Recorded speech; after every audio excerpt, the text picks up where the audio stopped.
வணக்கம்.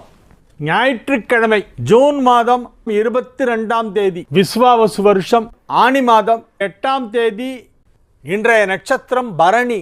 திதி தேய்பிறை துவாதசி, அதன் பிறகு திரையோதசி திதி. யோகம் சித்த யோகம், கன்னி ராசிக்கு சந்திராஷ்டமம். இன்றைய தினத்திற்கான ராகு காலம் 4:30 மணி முதல் 6 மணி வரை. யமகண்டம் நண்பகல் 12 மணி முதல் 1:30 வரை. குளிகை நேரம் மதியம் 3 மணி முதல் 4:30 மணி வரை. நல்ல நேரம் என்கின்ற சுபஹோரைகள் காலை 7 மணி முதல் 9 மணி வரை, 11 மணி முதல் 12 மணி வரை, மதியம் 2 மணி முதல் 4 மணி வரை, மாலை 6 மணி முதல் 7 மணி வரை, இரவு 9 மணி முதல் 11 மணி வரை. இன்றைய கிரக நிலவரம்: மேஷத்தில் சந்திரன் சுக்கிரன், மிதுனத்தில் சூரியன் புதன் குரு, சிம்மத்தில் செவ்வாய் கேது, கும்பத்தில் சனி ராகு. இனி தெரிஞ்சுக்கலாம் பாங்க. மடிப்பாக்கம் புவனேஸ்வரி. ஒருவர் தன்னுடைய வாழ்நாள் முழுவதும் செல்வந்தராகவே இருக்கிறார்கள். அவ்வாறு இருப்பதற்கு அவருடைய பிறந்த நேரம்தான் காரணமா? நல்ல ஆமாம், நிறைய பேர் நான் அந்த மாதிரி பார்த்துருக்கேன். அவங்களாம் கஷ்டப்பட்டதா சரித்திரமே கிடையாது. பிறந்தலேருந்து சாகிற வரைக்கும் வசதியோடவே இருப்பாங்க. அந்த மாதிரிலாம் சில ஜாதகங்கள்லாம் இருக்குது. அதற்கு ஜாதகம்தான் காரணமா? ஒருவருடைய ஜாதகத்தில் லக்னம் எந்த அளவிற்கு முக்கியமையா? எந்த லக்னத்தில் பிறந்தவர்கள் தடையில்லாத காரியம் நடைபெறும்? உங்கள் தீவிர ரசிகை மடிப்பாக்கம் புவனேஸ்வரி. நல்ல கேள்வி இதெல்லாம். லக்னம் எந்த அளவிற்கு முக்கியம்னு கேட்டால் அதுதான் அடிப்படை, அதுதான் அஸ்திவாரம், அதுதான் பேஸாக வச்சுட்டு தான் எல்லாமே சொல்லுவோம். ராமாபுரம் லட்சுமி வடுகநாதன். சிவமயம். பொதுவாக முன்னோர்களுக்கு, குறிப்பாக தந்தை இல்லாதவர்கள் 3 தலைமுறையின் பெயரை சொல்லி திதி கொடுப்பது வழக்கம். தேவர்களுக்கும் ரிஷிகளுக்கும் கூட திதி கொடுக்கலாம் என்றும், பெற்றோர்கள் உயிரோடு இருப்பவர்களும் கொடுக்கலாம் என்றும் கூறுகிறார்கள். அதான் பிரம்ம யஜ்யம்னு பண்ணுவோம். தேவ ரிஷி பித்ரு தர்ப்பணம் அப்படின்னே பேர். அதுக்கு பேர் தேவ ரிஷி பித்ரு தர்ப்பணம் தான். அது இதற்கு விளக்கம் வேண்டும். பண்ணலாம், அதுக்கெல்லாம் வழி இருக்குது. அதனால சாஸ்திரத்தை சொல்லப்பட்டிருக்கு. நிறைய பேர் பண்ணிட்டு தான் இருக்காங்க. ஆனால் டெய்லியே பண்ணணும். டெய்லி சந்தியாவந்தனம் பண்ணிட்டு மாத்தியானம் பண்ண உடனே பிரம்மயஜ்யம் பண்ணணும்.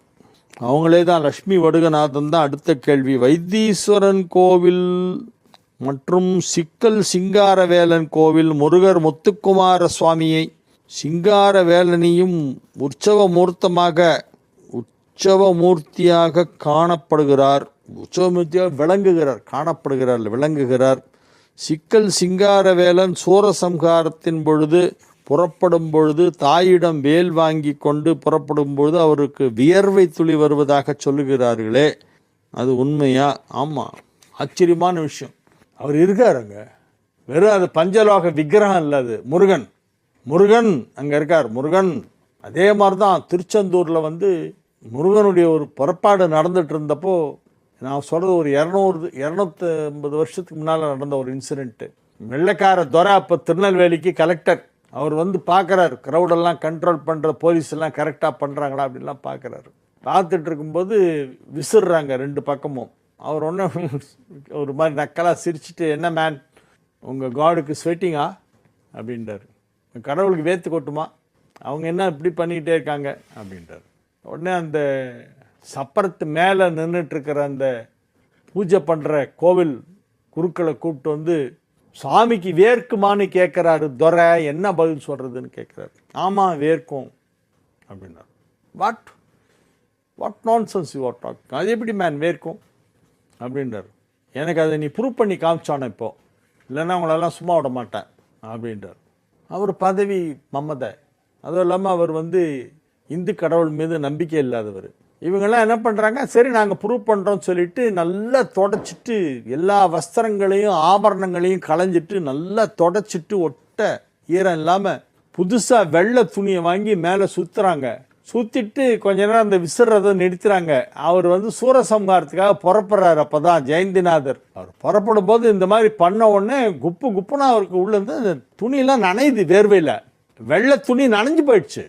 அப்புறம் எடுத்து அதை புழிஞ்சு மறுபடியும் தொடச்சி வைக்கிறாங்க. அப்புறம் அந்த துணியை மாற்றி வேற ஒரு வெள்ளை துணி வச்சு அதுவும் ஈரமாயிடுது. அப்படியே நனைஞ்சு போயிடுது துணியை. அது பக்கத்தில் நின்று பார்த்த உடனே அந்த கலெக்டர் ஒரு மாதிரி ஆட்டி வெலத்து போய் பயந்து போயிடுறாரு. ஏதோ தப்பு, இங்கே ஏதோ சக்தி இருக்குது, நம்ம தப்பு பண்ணிட்டோன்னு உணர்றாரு. அப்புறமா ஐ எம் எக்ஸ்ட்ரீம்லி சாரி அப்படின்றாரு. சொல்லிட்டு அதை வந்து எழுத்து மூலியமாக கொடுத்துருக்காரு. அது வந்து இன்றைக்கும் திருச்செந்தூர் கோவிலில் அது வந்து ஒரு பதிவு இருக்குது, அதுக்கான ரெக்கார்ட்ஸ் இருக்குது. அவர் நிறைய வெள்ளி பாத்திரம்லாம் அவர் சொந்த செலவில் வாங்கி கொடுத்தாராம். கோயிலுக்கு பூஜைக்கு யூஸ் பண்ணிக்கங்கன்னு சொல்லி அந்த அந்த துரையுடைய அந்த துரைன்னு சொல்லுவாங்க இல்லையா, அந்த வெள்ளைக்காரனெல்லாம் அந்த காலத்தில் அந்த வெள்ளைக்கார பேர் எனக்கு ஞாபகம் இல்லை. நான் அதை பற்றியெல்லாம் அந்த இதில் பேசியிருக்கேன்.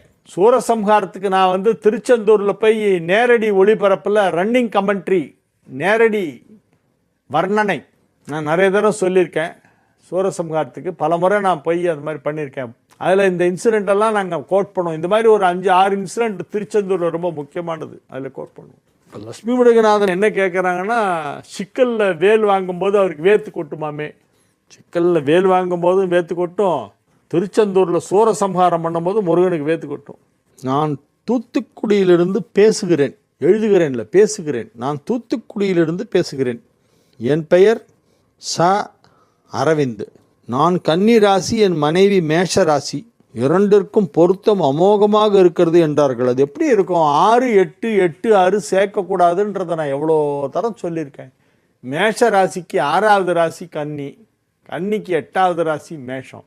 நீங்கள் 8, 6, 6, 8 சேர்த்தீங்க.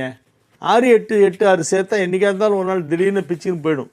6க்கும் 8க்கும் பொருந்தாது என்று சொன்னீர்கள். 6, 8 என்றால் பெண் ராசியிலிருந்து பார்க்க வேண்டுமா, இல்லை பையன் ராசியிலிருந்து பார்க்க வேண்டுமா? ரெண்டுலேருந்தும் பார்க்கணும். பெண் ராசியிலிருந்து 6 வந்தால் பையன் ராசியிலேருந்து 8 வரும். பெண் ராசியிலேருந்து 8 வந்தால் பையன் ராசியிலேருந்து 6 வரும். இதில் 8 வந்தால் அதில் 6 வரும், அதில் 6 வந்தால் அதில் 8 வரும். 8, 6 சேர்க்கக்கூடாது சார், சஷ்டாஷ்டகம். 6, 8 சேர்க்கக்கூடாதுங்க. எப்போவுமே அது வந்து அவாய்ட் பண்ணணும். சிம்பிளாக நம்மளே பார்த்து எண்ணலாம். பெண் ராசியிலிருந்து 6வது ராசியோ அல்லது 8வது ராசியோ ஆண் இருந்தால் அந்த ஜாதகம் பொருந்தாது, எடுத்து போட்டுருணும், அவ்வளோதான். அதுக்கப்புறம் அதில் மேற்கொண்டு பேச்சுக்கே இடமில்லை, டிஸ்கஷனுக்கே போக வேண்டாம். எல்லாருக்கும் விதி பிரகாரம்தான் எல்லாம் நடக்கும் என்றால் எதற்காக பூஜை புனஸ்காரம் எல்லாம் பண்ணணும்? டி கவிதா, குன்றத்தூர். விதி பாவ புண்ணியம் பிரகாரம்தான் எல்லாமே நடக்கும் ஒருத்தருக்கு என்று சொல்கிறார்கள். அப்படியானால் எதுக்காக பூஜை, எதுக்காக சாமி கும்பிடணும்? விதிப்படி தான் நடக்கும். சாமி கும்பிட்டா விதி மாறுமா அப்படிங்கிற அர்த்தம் டைரெக்டாக அப்படி கேட்கல. ஆமாம், அதாவது விதி மாறுதோ இல்லையோ அட்லீஸ்ட் அந்த கஷ்டங்களை தாங்கிறதுக்கு சக்தி கொடுப்பார். அதுலேருந்து தப்பிக்கிறதுக்கு வழி காமிப்பார் கடவுள். கஷ்டம் வரும், அதுலேருந்து தப்பிக்கிறதுக்கு ஏதாவது ஒரு வழி கிடைக்கணும்ல, அதை கடவுள் கொடுப்பார். அதுக்கு தான் பூஜை புனஸ்காரம், சாமி நம்பிக்கை எல்லாம். நல்ல கேள்வி டி கவிதா, மதிப்பிற்குரிய கவிதா. ஏன்னா டின்னாக்கா மரியாதையெல்லாம் போடணும். டி கவிதான்னு நான் கூப்பிடல, மதிப்புக்குரிய கவிதா அவர்களே. ஒரு வீட்டில் கணவன் மனைவி இருவருக்கும் ஒரே நேரத்தில் சுக்கிர தசை நடந்தால் நன்மையா தீமையா? நல்லதுதான், சூப்பராக இருக்கும். 2 பேருக்கும் சுக்கிரதசை வந்துன்னா ஓஹோன்னு இருக்கும். அவலூர்பேட்டையிலேருந்து யாரோ கேட்டிருக்காங்க. அவலூர்பேட்டையிலேருந்து எம்பி தண்டபாணி, மேல்மலையனூர், விழுப்புரம் மாவட்டம், அவலூர்பேட்டை. ஒரே நேரத்தில் கணவனுக்கும் மனைவிக்கும் சுக்கிரதசை வந்ததால் நல்லதா தீமையா? தீமை என்றால் பரிகாரம் சொல்லுங்கள். தீமையே இல்லை, நன்மை தான், ரொம்ப நல்லது. 2 பேருக்கும் சுக்கிரதசை நடந்தால். 2 பேருக்கும் கேது தசை வந்துன்னா படுத்தி எடுத்துரும். சில பேருக்கெல்லாம் நான் பொருத்தம் பார்த்துக்கிட்டே இருக்கும்போது இது பொருந்தலன்னு சொல்லி டக்குன்னு வச்சுருவேன். கூட இருக்கிறவங்க சில பேர் கேட்பாங்க, ஏன் நல்லா தானே இருக்குது கட்டம்லாம், ஏன் வேணாம் சொன்னீங்கன்னு. 2 பேருக்கும் ஒரே நேரத்தில் தசை, கேது தசை வரப்போகுது, அதனால் அதை அவாய்ட் பண்ணேன் அப்படின்னு. கேது தசை ஒரே நேரத்தில் வந்ததுன்னு வச்சுக்காலும் சின்ன வயசில் வந்துன்னா ரொம்ப கஷ்டம். சுக்கிரதசை வரலாம், தப்பு. கேது முடிஞ்சு அடுத்து சுக்கிரன் வரும். கேது தசை நடக்கும்போது கல்யாணம் பண்ணுறதையே அவாய்ட் பண்ணும்பாங்க சில பேர், டோட்டலாக அவாய்ட் பண்ணுங்கம்பாங்க. சி மௌனசாமி, பீலமேடு, கோவை பீலமேடுலேருந்து மௌனசாமி. இன்னொருகளுக்கு நம்ம பிண்டம் கொடுக்குறோம், அவங்க இன்னொரு பிறவி எடுத்து வேற ஒரு மனுஷனாவோ இல்லை மிருகமாவோ இருந்தால் இது எப்படி அவங்களுக்கு போய் சேரும்? 12 நாள்லேருந்து 120 இயர்ஸ், 120 வருஷத்துக்குள்ளே எப்போ வேணாலும் பிறவி எடுப்பாங்க. எப்போ பிறவி எடுக்க போகிறாங்கன்னு தெரியாது, எடுத்துட்டாங்களா இல்லைன்னு தெரியாது. அதனால் நம்ம கொடுத்துக்கிட்டே இருக்கணும். நம்மளுடைய உயிர் இருக்கிற வரைக்கும் நம்ம கொடுத்துக்கிட்டு இருக்கணும் முன்னோர்களுக்கு. இதுதான் சாஸ்திரம் சொல்லுது. மேஷ ராசிக்கு நல்ல நாள், அதிர்ஷ்டம் அடிக்கும் நேரம் வந்து விட்டது. அதிர்ஷ்ட காற்று வீச போகிறது. மேஷ ராசிக்கு ஏதோ ஒரு பெரிய அதிர்ஷ்டம் காத்துக்கிட்டு இருக்கு, என்னன்னு தெரியல. மிகப்பெரிய அதிர்ஷ்டம் மேஷ ராசிக்கு காத்து கொண்டிருக்கிறது. ராசியில் 2 கிரகம், 5ஆம் இடத்தில் 2 கிரகம், 11ஆம் இடத்தில் 2 கிரகம். இது ரொம்ப அருமையான ஒரு காம்பினேஷன். ராசியில் சந்திரன் சுக்கிரன், 5இல் செவ்வாய் கேது, 11இல் சனி ராகு. இந்த கிரக அமைப்பு உங்களுக்கு ஒரு பெரிய நல்ல செய்தியை கொண்டு வந்து சேர்க்கும், நன்மை நடைபெறும், ஆரோக்கியம் நன்றாக இருக்கும், பொருளாதாரத்தில் வளர்ச்சி ஏற்படும், குடும்பத்தில் அமைதி நிலவும், மிகப்பெரிய மகிழ்ச்சியான நல்ல நிகழ்ச்சி உங்கள் வாழ்க்கையிலே நடைபெறப் போகிறது. அதற்கான தகவல் வந்து சேரும், நற்செய்தி வந்து சேரும். அலுவலகத்தில் பணியாற்றி கொண்டிருப்பவர்களுக்கு பதவி உயர்வு கிடைக்கப் போகிறது. வியாபாரத்தில் உள்ளவர்களுக்கு மிகப்பெரிய தனலாபம் கிடைக்கப் போகிறது. திருமண வயதில் உள்ளவர்களுக்கு திருமண நிச்சயதார்த்தம் நடைபெறப் போகிறது. எனவே நன்மைகள் நடைபெறுகின்ற நல்ல நாள். ரிஷப ராசிக்கு இன்றைய தினம் மிக மிக அற்புதமான நல்ல செய்திகளெல்லாம் வந்து சேரும். ராசிக்கு 12ஆம் இடத்திலே ராசி அதிபதி சுக்கிரன் சந்திரனோடு இணைந்திருக்கிறது. சந்திரன் சுக்கிரன் சேர்க்கை 12. எனவே குடும்ப வாழ்க்கை நன்றாக இருக்கும். குடும்பத்தில் அனைவரும் ஒற்றுமையாக இருப்பார்கள். கணவன் மனைவிக்கிடையே நல்ல புரிந்து கொள்ளுதல் ஏற்படும். ஒருவரை ஒருவர் நன்றாக புரிந்து கொண்டு ஒருவருக்கேற்ப ஒருவர் நடந்து கொள்ளக்கூடிய ஒரு நல்ல நாள் என்று இந்த நாளை சொல்லலாம். வேற ஊரில் வேலை பார்த்துட்டு இருக்க ஹஸ்பண்ட் ஒய்ஃப் எல்லாம் இப்போ ஒன்றா சேர்ந்துருவாங்க. கணவன் ஒரு ஊரிலும் மனைவி ஒரு ஊரிலுமாக பிரிந்து வேலைக்காக உத்தியோகத்திற்காக வேற ஊரில் உட்காந்து வேலை பார்த்துட்டு இருப்பாங்க. சில பேர்லாம் 2 பேரும் பேங்க்கில் இருப்பாங்க. டிரான்ஸ்ஃபர் ஆகிட்டே இருக்கும். கணவருக்கு நார்த்தில் டிரான்ஸ்ஃபர் பண்ணால் மனைவிக்கு சவுத்தில் டிரான்ஸ்ஃபர் பண்ணுவாங்க. அந்த மாதிரி சூழ்நிலை காரணமாக சந்தர்ப்ப சூழ்நிலையால் பிரிந்து வாடுகின்ற தம்பதியர் இப்பொழுது ஒன்றாக இணைந்து விடுவார்கள். ரிஷபத்துக்கு இது ரொம்ப முக்கியமான பாயிண்ட்.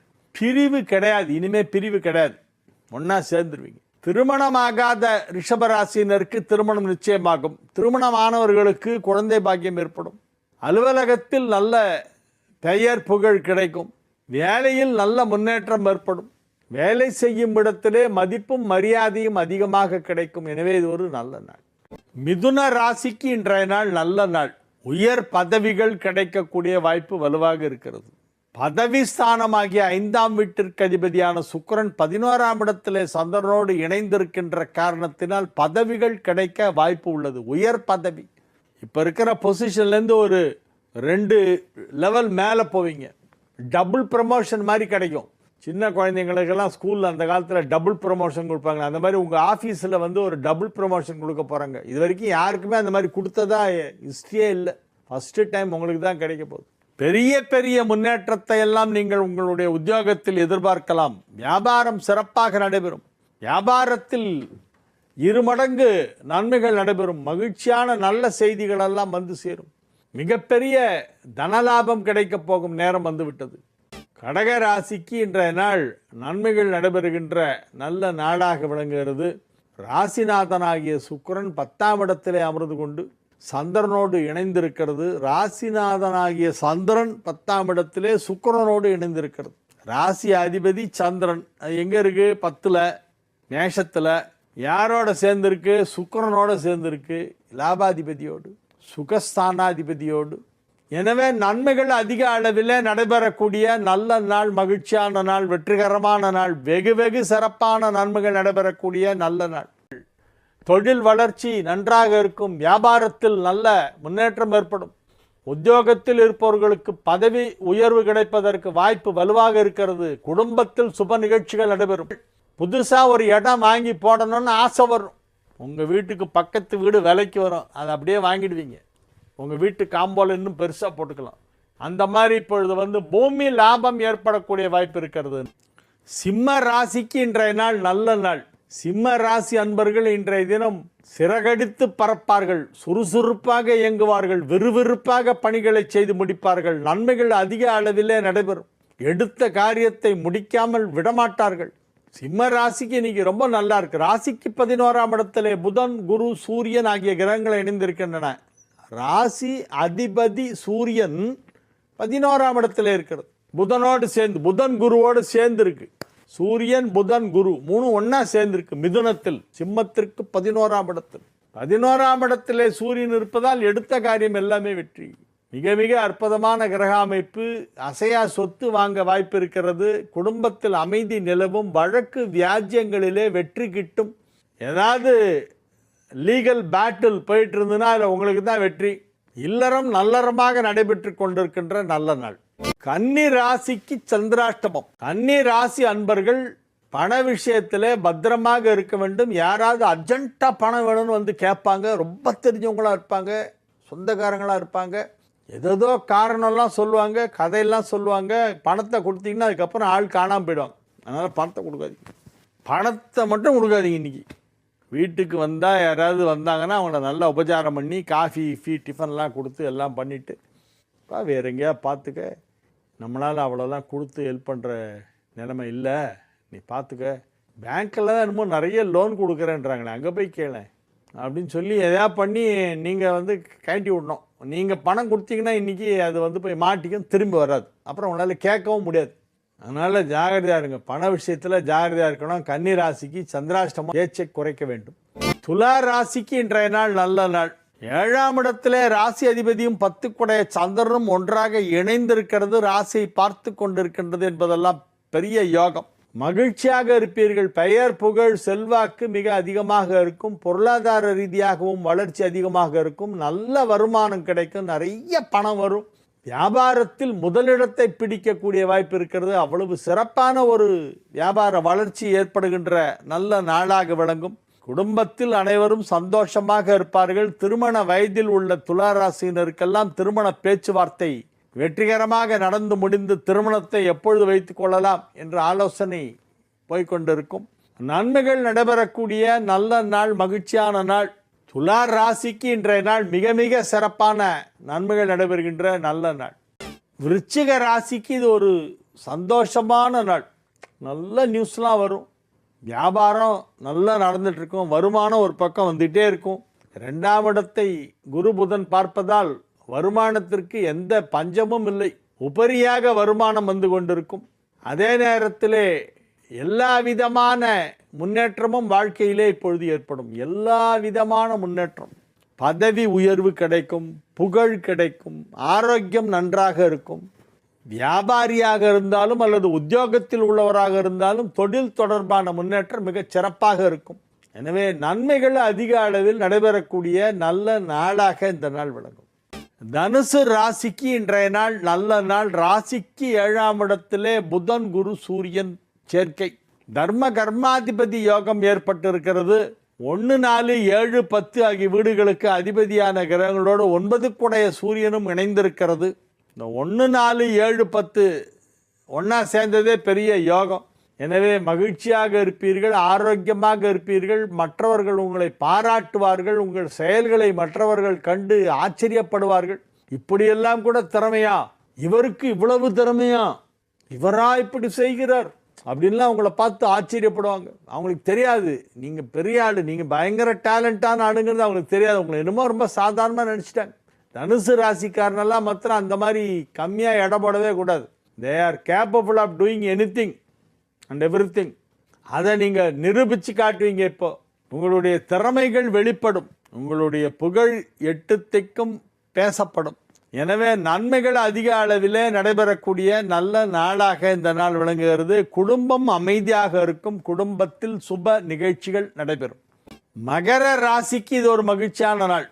8 செவ்வாய் கேது, 2 சனி ராகு என்பதால் ஆரோக்கியத்தில் அதிக கவனம் தேவை. ஒரு சிலருக்கு கண்ணாடி ஸ்பெக்ஸ் போட வேண்டி வரும், கண்டாக்டர்கிட்ட போக வேண்டி வரும், சில பேருக்கு இஎன்டி கிட்ட போக வேண்டி வரும். அதனால் கொஞ்சம் ஆரோக்கியத்தில் அதிக கவனம் செலுத்த வேண்டும். மகர ராசி அன்பர்களே, 2ஆம் இடத்தில் சனி ராகு, 8ஆம் இடத்திலே செவ்வாய் கேது. சனியும் செவ்வாயும் எதிரெதிரே பார்த்து கொள்கின்றன. ராகு கேதுவோடு சேர்ந்து சனி செவ்வாய் பார்வை. அதனால் அது உடல் ஆரோக்கியத்திலே ஒரு சின்ன பாதிப்பை ஏற்படுத்தலாம். ஒரு சிலருக்கு மைனர் சர்ஜரி கூட நடக்கிறதுக்கு வாய்ப்பு இருக்குது. பயப்படாதீங்க, எல்லாம் கொஞ்ச நாளில் போயிடும், சரியாயிடும். ஃப்யூச்சர்லாம் ஓஹோன்னு இருக்குது உங்களுக்கு. நீங்கள் ஏன் கவலைப்படுறீங்க? நன்மைகள் அதிக அளவிலே நடைபெறும். அதற்கான வாய்ப்பும் இருக்கிறது. கும்ப ராசிக்கு இன்றைய நாள் மிகச் சிறப்பான நாள். நன்மைகள் அதிக அளவிலே நடைபெறக்கூடிய நல்ல நாள். ராசிக்கு 5ஆம் இடத்திலே புதன் குரு சூரியன் ஆகிய 3 கிரகங்கள் ஒன்றாக இணைந்திருக்கின்றன. 3 கிரகங்கள் 5ஆம் இடத்திலே இணைந்திருப்பது ஒரு பெரிய யோகம். பதவி கிடைக்கும், பதவி கிடைக்கும். உயர் பதவி கிடைப்பதற்கு வாய்ப்பு இருக்கிறது. உங்க அலுவலகத்தில் திடீர் அழைப்பு வரும். உங்களை கூப்பிட்டு பேசுவாங்க. மேல் அதிகாரிகள், உயர் அதிகாரிகள் உங்களை உட்கார வச்சு பேசுவாங்க. What do you say? Can I give you this assignment அப்படிம்பாங்க. Yes sir, I will deliver the goods அப்படின்னு சொல்லி டக்குன்னு அக்செப்ட் பண்ணிட்டு வந்துடணும். அது வந்து ஆக்சுவலி எல்லாம் நடிஞ்சிங்கன்னா அவ்வளோதான். அது okay, we will see some other options அப்படின்னு சொல்லிட்டு அனுப்பிடுவாங்க. அதனால் நீங்கள் என்ன பண்ணால் பழிச்சுன்னா okay ready sir, okay sir, நான் பண்ணுறேன் sir, I am ready sir அப்படின்னு சொல்லி ஒத்துக்கணும். அதுக்கு நீங்கள் தயாராக இருக்கணும். என்ன கேட்டாலும் ஆமாம் சரி, கம்பெனியுடைய டேர்ன் ஓவரை நீ வந்து 50% இன்க்ரீஸ் பண்ணி காமிக்கணும். பண்ணிட்டா போச்சு, இது என்ன பெரிய விஷயம், நான் பண்ணுறேன் கொடுங்க. இந்த மாதிரி என்ன டாஸ்க் கொடுத்தாலும் ஓகேன்னு ஒத்துக்கணும். அந்த மாதிரி உங்களுக்கு சில வேலைகள்லாம் இப்போ வரும். எதற்கும் நீங்கள் தயாராக இருக்க வேண்டும். பதவி உயர்வு கிடைப்பதற்கு வாய்ப்பு இருக்கிறது. ஒரு வேலையும் பண்ணலை, ஒரு அம்மா வயசானவங்க, அவங்களுக்கு இதே ராசின்னா அவங்களுக்கு என்ன பதவி உயர்வு அப்படின்னா பாட்டி ஆவாங்க. அது ஒரு பதவி உயர்வு தான். அம்மாங்கிற ஸ்தானத்துலேருந்து பாட்டிங்கிற ஸ்தானத்துக்கு வருவாங்க இல்லையா. அதனால் 5ஆம் இடத்திலே சுபகிரகங்கள் இணைந்ததால் வம்ச விருத்தி ஏற்படுவதற்கு வாய்ப்பு இருக்கிறது. வம்சம் விருத்தி அடையும், அதுவும் ஒரு பலன். மீன ராசிக்கு இன்றைய நாள் நல்ல நாள். மீன ராசி அன்பர்கள் எல்லாம் இன்றைய தினம் மிகுந்த உற்சாகத்துடன் காணப்படுவார்கள். ஆரோக்கியம் நன்றாக இருக்கும். பொருளாதாரத்தில் நல்ல முன்னேற்றம் ஏற்படும். வியாபாரம் சிறப்பாக நடைபெற்று கொண்டிருக்கும். உத்தியோகத்தில் உள்ளவர்களுக்கு அலுவலகத்திலே மதிப்பு, மரியாதை, கௌரவம் அதிகமாக கிடைக்கும். குடும்பத்தில் ஏதேனும் சுப நிகழ்ச்சி நடைபெற வாய்ப்பு இருக்கிறது. வீட்டில் யாராவது கல்யாண வயசில் இருந்தாங்கன்னா இப்போ அவங்க ஜாதகத்தை எடுத்துருங்க, டக்குன்னு முடிஞ்சிடும். நிச்சயதார்த்தம் இப்பொழுது செய்து வைத்துடலாம். நாங்கள் 2 பேரும் சம்மதிக்கிறோம் சொல்லி பெண்ணுடைய பெற்றோரும் மணமகனின் பெற்றோரும் மணமகளின் பெற்றோரும் இப்பொழுது ஒரு ஒப்பந்தம் மாதிரி எழுதிட்டு அடுத்த வருடம் திருமணம் செய்து கொடுக்கிறோம். எங்களுடைய குமாரத்தி சௌபாகியவதி நீரஜாவை அப்படின்னு போட்டு இவங்க ஒரு பத்திரிகை மாதிரி எழுதி அதில் மஞ்சள் தடவி அடுத்த வருஷம் கல்யாணம் பண்ணி கொடுக்குறோன்னு ஒரு அக்ரிமெண்ட் மாதிரி எழுதி ஒரு நிச்சயதார்த்தம். லக்ன பத்திரிகை படிக்கிறதும்பாங்க. இந்த லக்ன பத்திரிகை படிக்கிறத வந்து இப்போ பண்ணலாம், கல்யாணத்தை அப்புறம் பண்ணிக்கலாம். ஏன்னா நல்ல வரன் கிடைக்கும் போது ஃபிக்ஸ் பண்ணிடுறது நல்லது. அதோட இல்லாமல் இப்பெல்லாம் வந்து மண்டபம் கிடைக்காம அலையிறாங்க. மண்டபம் என்ன பண்ணுறாங்க, சில சமையல்காரங்க 4 மண்டபத்தை தன்னுடைய பாக்கெட்டில் போட்டு வச்சுருக்காங்க. இந்த மண்டபம் வேணும்னா அவர் சமையல் வச்சா தான் கிடைக்கும். அந்த மாதிரிலாம் கேட்ரிங் கான்ட்ராக்டர்ஸ் கையில் மண்டபம்லாம் இருக்குது, நிறைய மண்டபம். அதனால் அதை கண்டுபிடிச்சி இது யார்கிட்ட இருக்குது என்னென்னு பார்த்து எந்த மண்டபத்தில் பண்ணால் அவங்களுக்கு வர்றவங்க போகிறவங்களுக்கு சௌரியமாக இருக்குன்னு பார்க்கணும். சில பேர் என்ன பண்ணுறாங்க, எங்கேயோ ஊருக்கு வெளியில் ஒரு மண்டபத்தில் கல்யாணத்தை வைக்கிறாங்க. நம்ம அதை தேடி கண்டுபிடிச்சின்னு போகிறதுக்குள்ளே அப்படி தான் ஒரு கல்யாணம் நான் போயிருந்தேன். நார்த் மெட்ராஸ் ஜிஎன்டி ரோடு இருக்குல்ல, கிராண்ட் நார்தர்ன் ட்ரங்க் ரோட், நேராக போனால் கல்கட்டாவுக்கு போவோம். அந்த ரோட்டில் இருக்குது. போகிறோம் போயிட்டே இருக்குன்னு கொஞ்சம் போனால் தமிழ்நாடு பார்டர் முடிஞ்சு ஆந்திரா பார்டர் ஆரம்பிக்குது. அங்கே போய் கல்யாணத்தை வச்சுருக்காங்க. எங்களுக்கு இங்கே தான் சீப்பாக கிடச்சிது, அதனால் இங்கே வச்சோன்னு. அவங்களுக்கு சீப்பாக அங்கே மண்டபம் கிடைக்குதுங்கிறதுக்காக வச்சா எவ்வளோ பேர் சிட்டிலேருந்து பாவம் கஷ்டப்பட்டு ட்ராவல் பண்ணிட்டு போயிட்டு வர வேண்டியிருக்கு. கொஞ்சம் எல்லாருக்கும் ஆக்சசபிளாக சிட்டிக்கு நடுவில் இருக்கிற ஏதாவது ஒரு இடத்துல அங்கே இருக்கிற ஒரு இருக்கிறதுலே நல்ல மண்டபத்தை பார்த்து கல்யாணம் வச்சாதான் வர்றவங்களுக்கு போகிறவங்களுக்கு கெஸ்ட்டு வர்றவங்களுக்கெல்லாம் அதுதான் கொஞ்சம் சௌரியமாக இருக்கும். அதனால் எங்கேயோ ஒரு ரிமோட் பிளேஸில் இருக்கிற அத்வாந்திர காட்டில் வந்து ஒரு மண்டபத்தை பிடிச்சி அங்கே கல்யாணம் பண்ணுறதுங்கிறது இப்போ ரொம்ப பேர் பண்ணுறாங்க. அது கொஞ்சம் அசௌரியமாக இருக்குது. அதில் முகூர்த்தத்தை வேறு 7 மணிக்கு வச்சுருவாங்க. 6-7:30 முகூர்த்தம். சென்னை சிட்டிலேருந்து வெளியே 37 கிலோமீட்டர் போனோம் அப்படின்னா எப்படி போய் சேர்றது? நம்ம போகும்போது அவங்கெல்லாம் எல்லாம் முடிஞ்சு சாப்பாடெல்லாம் முடிஞ்சு 10 ஒழிச்சு போட்டுட்ருப்பாங்க, பாத்திரம்லாம் தேய்ச்சிட்ருப்பாங்க. அந்த டயத்துக்கு போவோம். வாழிய செந்தமிழ் வாழ்க நற்றமிழர், வாழிய பாரத மணித்திருநாடு. வந்தே மாதரம், வந்தே மாதரம், வந்தே மாதரம். மீண்டும் நாளை நிகழ்ச்சியிலே உங்களை சந்திக்கும் வரை